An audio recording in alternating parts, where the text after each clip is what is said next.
Hello, my name's Alan. I just want to quickly update y'all on what's going on in Afghanistan.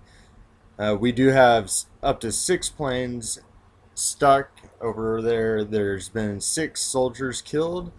The Taliban is keeping hostages. There have been no service dogs left behind. I know a lot of people were concerned about that. There is potentially a case for civil war with the Taliban, Al Qaeda, and ISIS going forth and trying to claim territory and potentially getting together and fighting. And then, if y'all are trying to figure out a way to potentially figure out how to make money from this civil war or potential civil war over there, maybe look for the military type stocks, maybe something like Lockheed Martin, uh, General Dynamics, Boeing, Raytheon.